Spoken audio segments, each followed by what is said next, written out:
తమ్ముడికి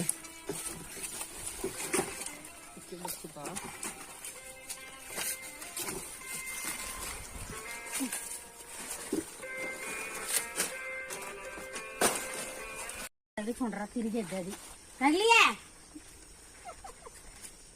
ఎక్కడ దొరకవమ్మా బాబు అడిగండి